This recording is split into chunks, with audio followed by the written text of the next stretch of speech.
Hello, everybody, and welcome to Let's Talk Politics. In today's video, as you can tell by the title,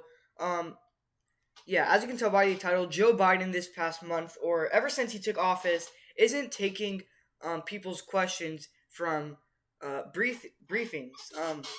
So ever since last month, ever since he took office, when he has like these briefings, meetings, conferences, and then you know all that stuff, and then when you're president, and then these journalists ask questions, and then he's basically just ignoring them and not answering questions like basically at all, or he's barely asking questions. Like when people ask questions, he ignores them, and then leaves the room. And then he lets his campaign staff um back him up because obviously he can't handle being president. He's just not fit, in my opinion. And then when people ask his staff questions, the journalists, obviously, they ask them the questions. Um, his staff back him up, and then back him up.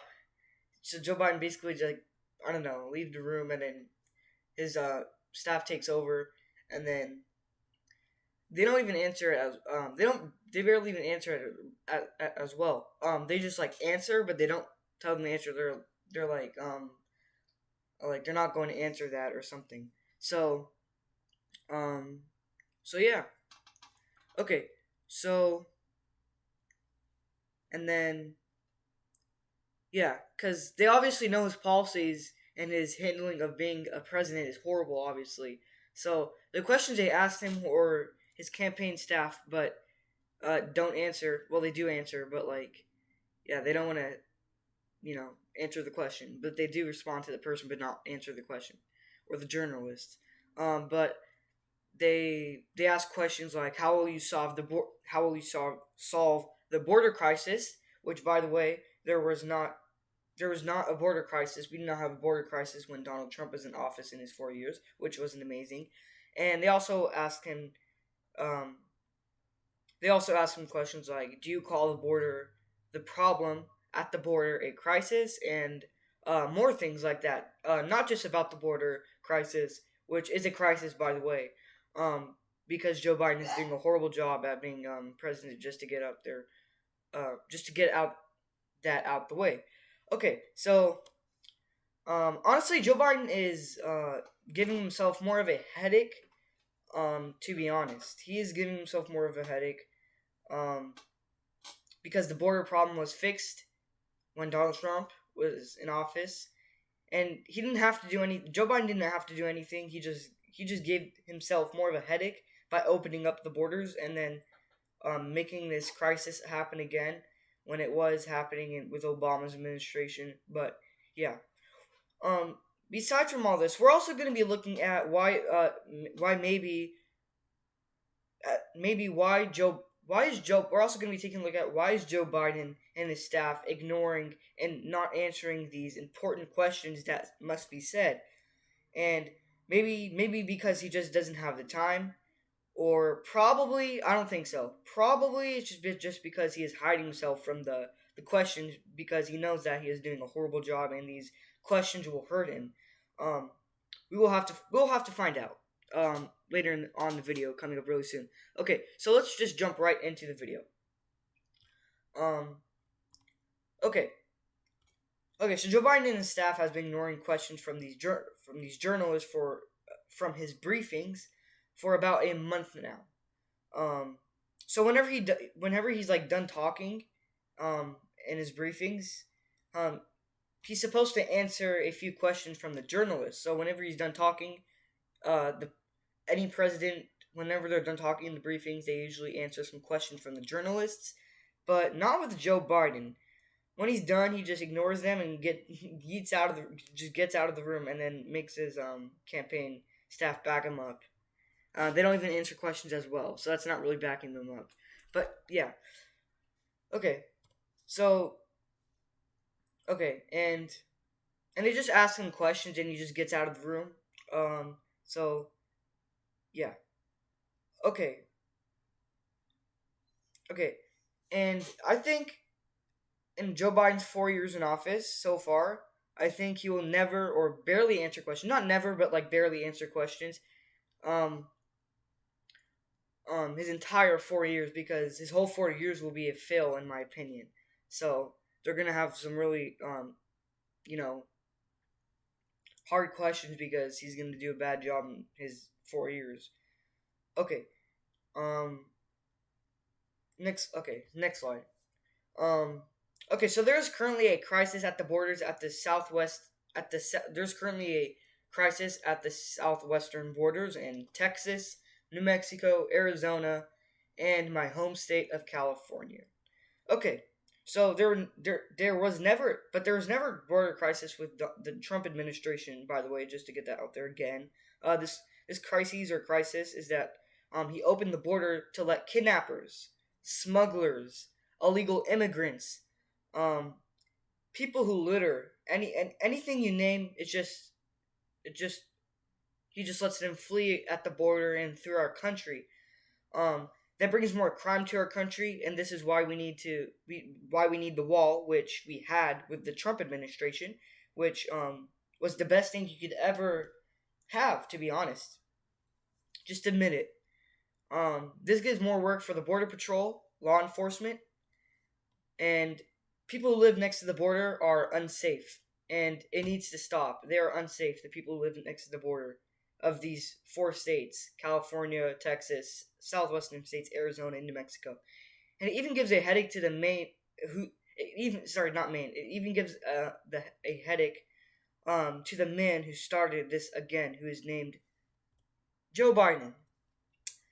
Pretty obvious. Okay, so there's something that you could. There's actually something that you can do about this yourself.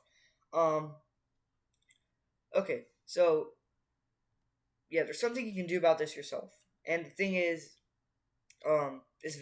vote. One thing is vote Joe Biden out of office in 2024, and put Donald Trump back in to secure the border again and win back America for us, or number two, or we can just hope that they will impeach Joe Biden, which don't rely on that, guys. Don't rely on that. So go out and vote in 2024. Vote this man out of office. Put back Donald Trump. Please do it. Okay, so don't just vote and be silent. Vote and get your vote heard out to the public.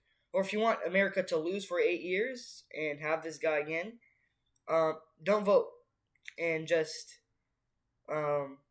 let Biden make America continue going under the swamp, which Donald Trump saved us for 4 years, but now he took office. So, and yeah, but this may not affect you right now, but it will affect you in the near future. So be careful with the Biden presidency. So you'll have communism, you will have dictators, you will have socialism, more crime in your cities, and much horrible things. So in 2024, get out and make a change to where we were in 2016 through 2020 with that 4 years with the Trump administration. Okay, so, and by the way, Donald Trump answered questions in his briefings for that 4 years in his term. But why not Joe Biden? Why is he not doing the same thing like these other presidents and Donald Trump did? Why not Joe Biden? Why isn't he answering questions and just leaving the room with leaving these journalists behind, and then making his campaign staff just take care of it for you? They're not actually taking care of it. They're not even answering the questions. They're all too afraid. But I just don't understand. But I'm pretty sure we all know why he's doing that. Even if Donald Trump was going to have hard questions, Donald Trump would still answer them. So Joe Biden just yeets himself out of the room. I don't even know what to call that. And makes his staff take care of all that business because he's too scared to. But then his staff are too afraid to answer, like I said, and then no one answers, and then all the journalists feel left out. So that's not good. This is horrible. This is horrible, and we must do something to stop this. Go out and vote. Yeah, go out and vote. Vote this man out of office in 2024. Put Donald Trump back in to save America for another 4 more last years. Joe Biden is also giving out huge checks to everyone. Yes, that may be a good sign, but it's good for the American people, but it's also not good. The reason why it's also not good is because he gives out huge he makes the checks. He gives out a lot of money, not like what Donald Trump did. He puts he puts out checks, but like huge checks. And the reason why is because um I believe he's gonna give out like $10,000 to every family. I believe I'm not sure. Let me know if I'm wrong. But yeah, the reason why he gives out these big checks only is just only for the people to vote Joe Biden again in office. So he gives them these families and he gives us these huge checks. So we're like, oh, we're getting rich now. We're gonna get free money. So then I'm just gonna vote Joe Biden again, so he can give me more money, and then I don't have to do anything. No, that's not how it works. He's doing that. You're still getting the money, I know, but he's doing that because he wants you to vote him again. So you think that you'll get more money, but you won't actually. So don't fall for that. Now that's all I have to say. That's pretty much it. Hope you guys enjoyed it. Uh, yeah, the comment section should be back up and running because it was because in the last video also the comment section was up and running. So if when we use that comment section, please use it, and please comment if you please comment down below if you agree with me what I basically just said in the whole video, and do these things up on the screen. Give a like for more political videos like this. Subscribe. Turn on post notifications once you're already subscribed. But if you are already subscribed, make sure that notification bell is on, and continue being subscribed. And also share this video. I really want you to share this video. Share this video on any social media out there. Share it with your friends, neighbors, anything. Get this channel out there so I can keep this channel up and running. Now that's pretty much it. Hope you guys enjoyed it, and goodbye.